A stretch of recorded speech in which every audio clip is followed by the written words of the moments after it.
என்ற நிகழ்ச்சியினூடாக இணைந்து கொண்டிருக்கின்றோம். இன்றைய தினமும் தலைநகர் கொழும்பில் அமையப்பட்டிருக்கின்ற கிருளப்பெண் என்ற பிரதேசத்திலிருந்து மக்களோடு மக்களாக வந்து நிகழ்ச்சி ஆரம்பிக்கப்பட போகிறது. நிகழ்ச்சியோடு இணைந்திருங்கள். நிகழ்ச்சி மூலமாக முதலாவது சகோதரராக சதீஷ்குமார் என்றவர் வந்து எங்களோட இணைந்திருக்கிறாரு. அவரோட உரையாடலாம். என்னோட பேர் சதீஷ்குமார். நான் இந்த ஊர் வந்து கல்பிட்டி. இப்போ நான் வசிக்கிறது வந்து கொழும்புல. இங்கே தான் திருமணம், இங்கே தான் தொழிலெல்லாம் போயிட்டுருக்கு. பிள்ளைங்க இங்கே தான் படிக்கிறாங்க. எத்தனை வயது உங்களுக்கு? எனக்கு வந்து 37 வயது. எந்த இடத்துல என்ன நோக்கத்துக்காக நிற்கிறீங்க? நான் ஒரு நண்பரை மீட் பண்ணுறதுக்காக இருக்கேன். ஒரு ட்ரெயிலர் ஓட்டு ஒரு ஆள் என்ன சாமான் மிஸ் பண்ணிட்டேன், வாங்கிட்டு போய் வந்தது. அப்படி இருக்கும்போது உங்களோட தொழில் வாழ்க்கை முறைகள் எப்படி? இல்லை, இப்போ நான் மார்க்கெட்டில் கடை ஒன்று செய்கிறேன். அதான் செஞ்சுக்கிட்டு போகிறேன். இப்போ மற்றபடி கொஞ்சம் கஷ்டமாக தான் போயிட்டுருக்கு. பிரச்சனை கொழும்பு வாழ்க்கை தெரிந்தானே, எல்லாத்துக்கும் செலவு. எல்லாம் 2 பிள்ளைகள் இருக்குது, 2 பிள்ளைகள் படிக்குது. ஒரு நாளைக்கு எவ்வளோ இருக்கும் வியாபாரம் உங்களுக்கு? சாதாரணமாக 25,000 மாதிரி 30 மாதிரி வியாபாரம் நடக்கும். லாபம்னு பார்த்தா ஒரு 100க்கு 5-10 மாதிரி தான் பார்க்கலாம். ஒரு 3,000-4,000 வியாபாரம் வரும், லாபம் வரும். சரி, அப்படி இருக்கும்போது வந்து என்ன டைம் ஷாப்புக்கு போவீங்க? 8:30 மணிக்கு திறப்போம், ஈவினிங் 7:30க்கு முடியும். சரி, அப்படி இருக்கும்போது நீங்கள் சொன்னீங்க வைஃப் விட ஹவுஸ் ஒய்ஃபாக இருக்கிறாங்க. லவ் மேரேஜ் அவங்களுக்கு. சரி, லவ் பண்ணும்போது நிறைய சண்டைகள் வந்திருக்கும். யார் ஃபர்ஸ்ட்டாக சமாளிச்சுட்டு போவா? எங்களுக்கு 2 பேரும் ஒரு இடத்துல வேலை செஞ்சோம். அப்படி தான் நம்ம பழகினது. நான் ஊர்லேருந்து வந்து இங்கே கொழும்புல ஃபஸ்ட்டுக்கு போர்டு ஆகி தான் வேலை செஞ்சேன். அவங்க இங்கே ஊர் தான், இல்லை பண்ண தான். 2 பேரும் மாதிரி விட்டு கொடுப்போம். மிச்சமாக நான் தான் கூட விட்டு கொடுக்குறது. சரி, அப்படி இருக்கும்போது என்ன கிஃப்ட் எல்லாம் கொடுத்துருக்குறீங்க அந்த டைமில்? கிஃப்ட் நேமாக கொடுத்துருக்கேன். லாஸ்ட்டாக கொடுத்தது வந்து ட்ரெஸ் ஒன்று தான் கொடுத்தேன் அவங்களுக்கு போன பர்த்டேக்கு. மற்றபடி லவ் பண்ணுற காலத்தில் நீ எனக்கு அவன் தந்திருக்கான், நான் அவங்களுக்கு கொடுத்துருக்கேன். அப்படி இருக்கும்போது இந்த கிருளப்பெண்ணையை பொறுத்த மட்டும் பார்த்தீங்கன்னா நிறைய சன நெரிசல் மிக்க ஒரு இடமாக இருக்குது. கல்பட்டிக்கும் இங்கேயும் என்ன வித்தியாசமாக நீங்கள் எதிர்பார்க்குறீங்க? ஆமாம், ஒன்று மீன்பிடி கிராமம். இங்கே அப்படி இல்லை, எல்லாமே பிஸி, எல்லாமே இருக்குது. இப்போ கிருளப்பணம் பொறுத்தவரை வீட்டை விட்டு வெளியே இறங்கினா எல்லாமே இருக்குது. அது அப்படி ஊரில் அப்படி இல்லையே. வீட்டிலேருந்து டவுன் வந்து எக்ஸ்ட்ரா நம்ம போகணும், போய் அங்கே தான் மற்ற காரியங்களை செஞ்சுட்டு வரலாம். மற்றபடி அதான் ரொம்ப வித்தியாசம் தான் இப்படி. சரி, அப்படி இருக்கும்போது இந்த வருஷம் முடிகிறதுக்கு இன்னும் 4 மாதம் இருக்கு. உங்களுக்கு பிடிச்ச விஷயங்கள் இந்த 4 மாதத்துலேயுமே என்ன செய்ய ஆசைப்படுறீங்க? நான் பிடிச்ச விஷயம்னு சொன்னால் வீடு, நாங்கள் எங்கள் சொந்த வீடு நாங்கள் கொடுத்துருக்கோம் கூலிக்கு.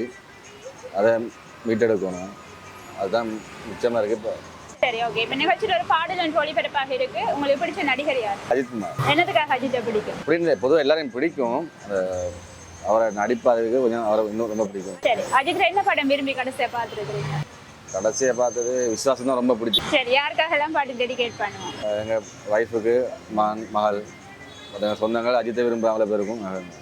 நிகழ்ச்சி மூலமாக சதீஷ்குமார் என்றவர் வந்து சுப்பவாவை பேசியிருந்தாரு. ஸோ இப்போ நிகழ்ச்சியில் அஜித்த பாடல்கள் பண்பேற்கிறது மணி நிகழ்ச்சி மூலமாக.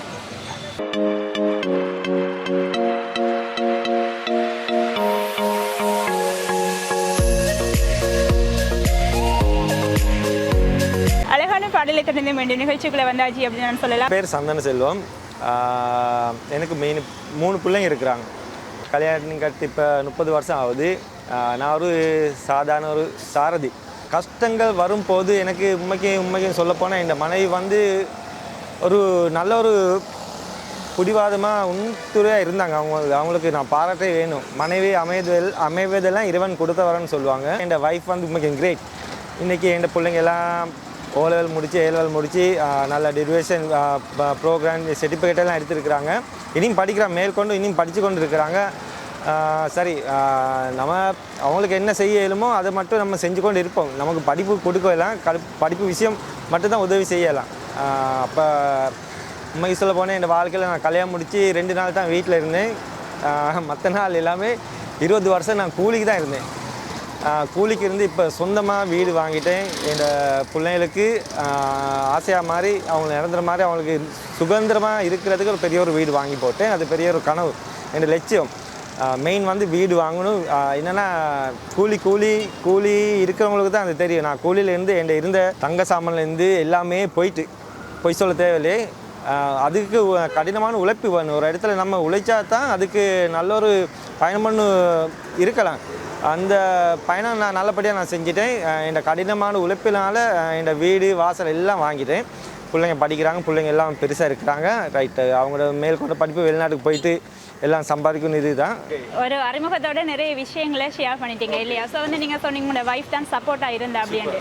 ஸோ வந்து உங்களுக்கு love marriage arrange marriage? Love marriage. அப்படி இருக்கும்போது நீங்கள் சொன்னீங்க டிரைவிங் தொழில், எவ்வளோ வருஷமாக டிரைவிங் தொழில்? ஆனால் 30 years 30 வருஷமாக டிரைவிங் பண்ணேன். சரி, அப்படி இருக்கும்போது உங்களோட மனைவி வந்து நிறைய சப்போர்ட்டாக இருந்திருக்கு அப்படின்னு சொன்னீங்க. ஸோ லவ் பண்ணும்போது என்ன கிஃப்ட்ஸ் எல்லாம் ஷேர் பண்ணி 2 பேருக்குள்ள அது லவ் சொல்ல முடியாது. அந்த காதல் வந்து 2 பேருக்கு சில நேரம் 2 ஃபயர் வரும்.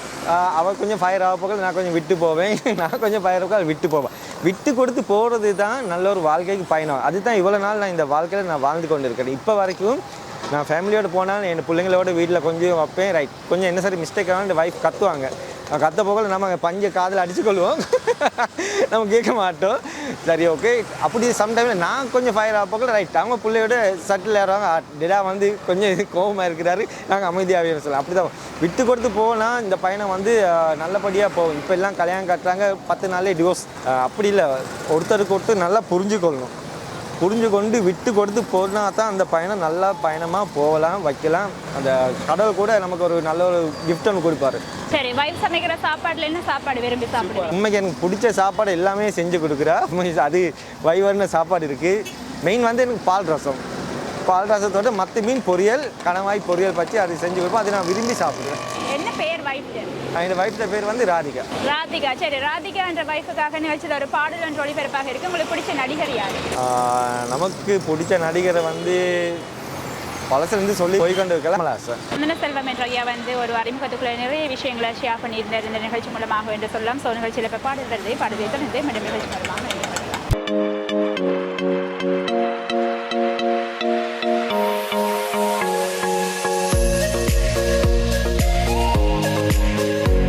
பாடல் தொடர்ந்து மீண்டும் நிகழ்ச்சிக்குள்ள வந்தாச்சு. சரோஜினி என்றதை வந்து எங்களோட நினைச்சிட்டு இருக்கிறாரு. ராமநாதன் ஸ்கூலுக்கு மகன் ஸ்கூல் மீட்டிங்க்கு போகிறோம். மகனுக்கு எக்ஸ்ட்ரா கிளாஸ் வைக்கிறத பற்றி பேசிட்டு வந்தோம். நாளையிலேருந்து எக்ஸ்ட்ரா கிளாஸ் வைக்கிறாங்க கொஞ்சம் தமிழில் வீக்கான பிள்ளைங்களுக்கு. அப்போ அதுக்கு பேசி விட்டுட்டு வந்திருக்கிறோம். சரி, அப்படி இருக்கும்போது ஒரே ஒரு மகன் அவங்களுக்கு? இல்லை, 2 மகன் 1 மகன். சரி, மகனுக்கு என்ன சாப்பாடு விரும்பி சமைச்சு கொடுப்பீங்க? அவர் வெஜிடபிள் அப்படிங்கிறத சாப்பிடுவார் விரும்பி. சரி, அப்படி இருக்கும்போது நீங்கள் எத்தனை வயசில் சமைக்க பழகினீங்க? நான் சின்னதுலேருந்தே சமைக்கிறது. சரி, இவங்க உங்களோட ஃப்ரெண்டா? ஓ சரி, ஃப்ரெண்டுன்னு சொல்லும்போதே நிறைய பகிர முடியாத விஷயங்கள் எல்லாம் ஃப்ரெண்டை பகிர்ந்துருக்கிறீங்களா?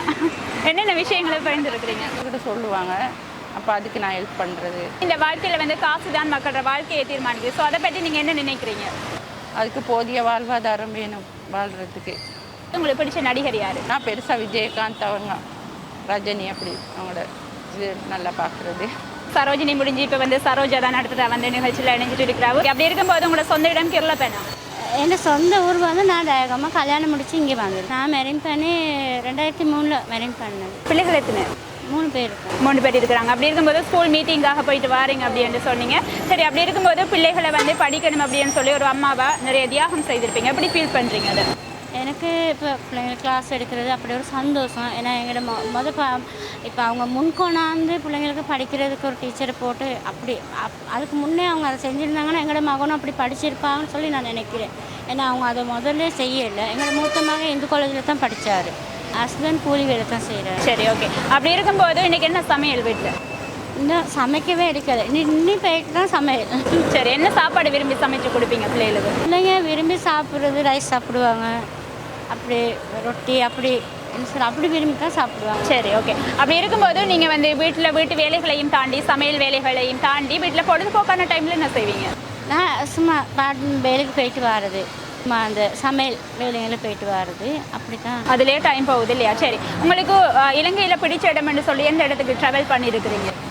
பிடிச்ச இடம்னு சொன்னால் எங்களோட ஊர் சைடு மிச்சம் குளிர், அந்த ஒரு இடங்கள் பார்க்க இருக்கும். டயகமா. சரி, ஓகே. இப்போ வந்து ஊரை மிஸ் பண்ணுவீங்க, எப்படி அதை ஃபீல் பண்ணுறீங்க? நேற்று சந்தோஷமாக போயிட்டு வந்தோம். நாங்கள் மைய வீடு தம்பி இறந்துட்டாரு, போயிட்டு வந்தோம். நாங்கள் போயிட்டு வந்துட்டீங்க. சரி, ஓகே. கட்சியில் ஒரு பாடல் என்ற ஒளிபரப்பாக இருக்குது. உங்களுக்கு பிடிச்ச நடிகர் யார்? எனக்கு பிடிச்ச நடிகர் கமலஹாசன். பாட்டு எல்லாம் நல்லா இன்ட்ரெஸ்டாக இருக்கும். சரி, யாருக்காக எல்லாம் பாட்டு டெடிகேட் பண்ணுவோம்? எல்லாத்துக்கும் வீட்டில் குடும்பம் எல்லாத்துக்காகவும் கேட்கணும். எனக்கு மிச்சம் பிடிக்கும், மிச்சமாகவே பிடிக்கும் பழைய பாட்டு. பழைய பாட்டு. சரி, பழைய பாட்டில் ஒன்று ஒளிபரப்பாக இருக்குது. நீங்கள் கேட்குற அனைவருக்காக ஒளிபரப்பு பண்ணுறோம். சரியா? சரி. ஆரம்பத்தில் எங்களோட சரோஜினி மற்றும் சரோஜாண்டவங்க மிகவும் சூப்பராகவே பேசிட்டு போகிறாங்க. ஸோ அவங்களுக்காகவும் அவங்க கேட்ட அத்தனை பேருக்காகவும் நிகழ்ச்சி மூலமாக இப்போ கமல்ஹாசனோட பாட்டு வருது. பாடலை தொடர்ந்து மீண்டும் நிகழ்ச்சி மூலமாக இப்போ நிகழ்ச்சியை முடிச்சுக்கொள்ள இறுதி கட்டத்தில் வந்தாச்சு. இது போன்ற மேடம் ஒரு நிகழ்ச்சியோடாக உங்களை சந்திக்கும் வரை உங்களிடம் இந்த விடை பெற்று நான் ஒளிப்பதிவாளர் சல்மானுடன் மகிழ்ச்சியாக தமிழ் ஒளியோடு வணக்கம்.